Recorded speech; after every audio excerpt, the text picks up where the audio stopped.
Bienvenue dans la deuxième partie de notre série de 4 épisodes intitulée « Expérience de mort imminente. Explorer les cieux et la vie après la mort ».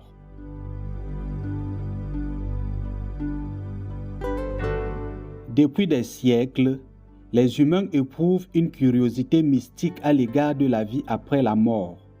Nous nous posons beaucoup de questions et nous nous demandons toujours ce qui nous attend lorsque nous quittons ce corps physique et entamons notre voyage au-delà de la mort. Aujourd'hui, nous avons l'incroyable privilège d'entendre des témoignages de personnes qui ont vécu des expériences de mort imminente ou EMI. Ces personnes ont visité l'autre côté et sont ici pour partager avec nous leurs expériences qui ont changé leur vie. Selon l'Institut américain de la santé, près de 9 millions de citoyens américains, religieux ou non, ont vécu une expérience de mort imminente et ont été amenés à rencontrer le divin. Dans cette série, nous allons explorer leur EMI et entendre leur expérience personnelle de rencontre avec Dieu et de voyage dans l'au-delà.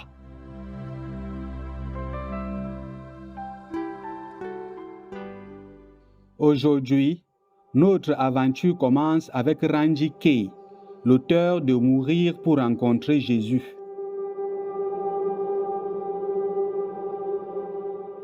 De par sa profession, M. Kay était un scientifique.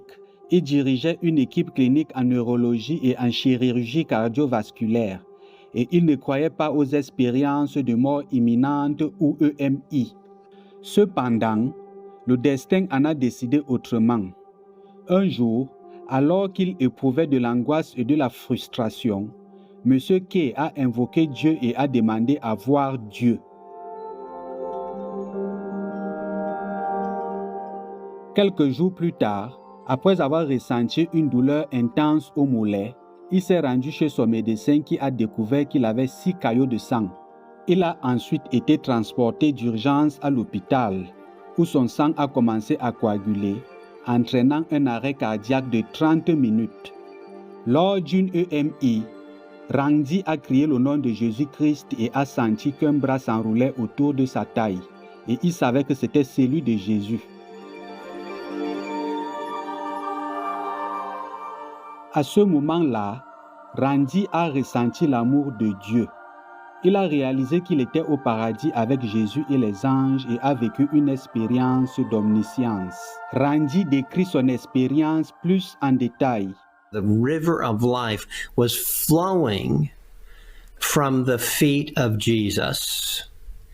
And I looked at the river of life coming from Jesus, and it was flowing throughout all of heaven and giving life to everything in heaven. And I could see the hills, beaming hills, and I could see everything with a vibrancy in colors and fragrances 100 times, 1,000 times greater than I had ever experienced in this life. And it was all coming from Jesus, and the light from Jesus was shining against, just illuminating and bringing a brilliancy to all of heaven.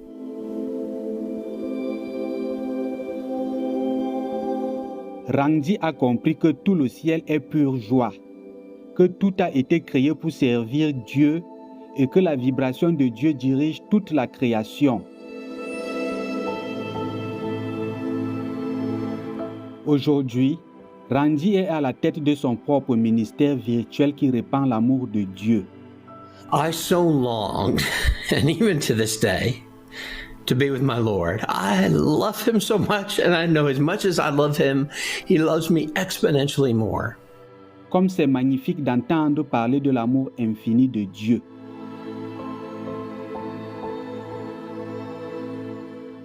Vous vous demandez si tout le monde va uniquement au paradis lorsqu'il fait une EMI.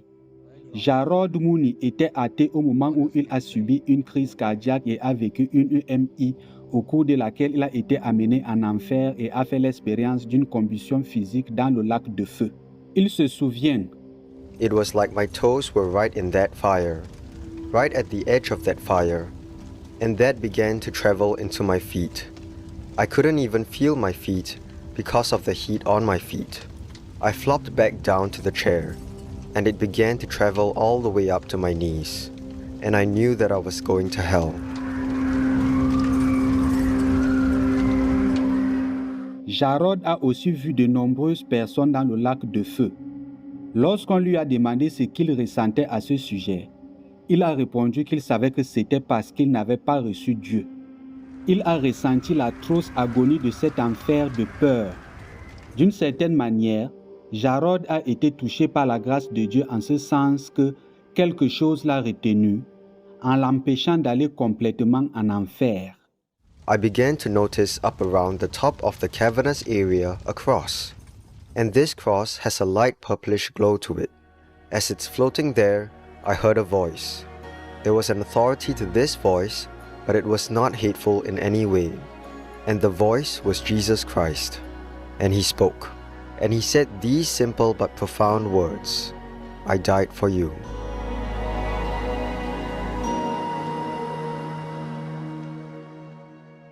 L'EMI de Jarod était unique car il est entré et sorti de son corps à 2 reprises. La seconde fois, il a fait l'expérience d'une belle prairie pleine de fleurs où il a pu rencontrer Jésus. Dans la prairie, Jésus s'est rapproché de lui en portant le livre de la vie. Lorsque Jarod a vu ce livre, il a su que son nom n'y était pas écrit, ce qui signifie que son heure n'était pas encore arrivée. Après cette expérience, Jarod s'est repenti intensément et a commencé à construire une relation avec Dieu et Jésus en allant à l'église et en lisant la Bible.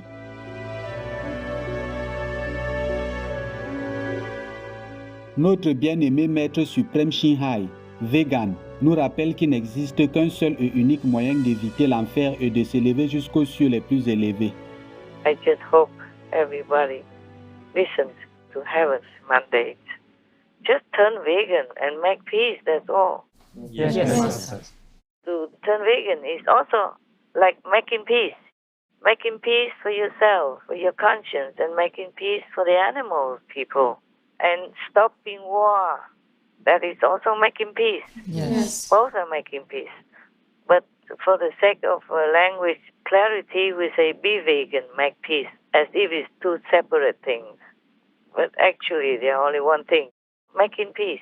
Without making peace with God, we have nothing to cling to. We have nothing to protect ourselves.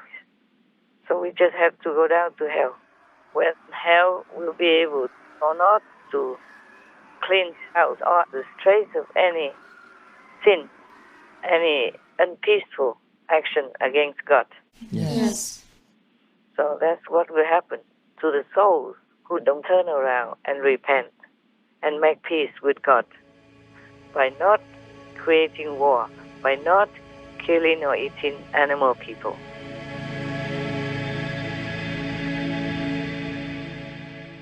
Notre aimante Maître suprême Shinhai a aussi partagé avec nous que le message reçu par les personnes qui ont une expérience de mort imminente est toujours le même.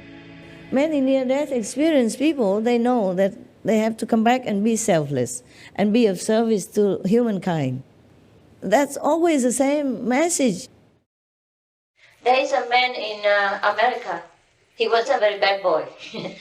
Since his childhood, he was a very bad boy. He just hit anybody or punch anybody that happened to make him, angry or not to his liking. And he just hit them.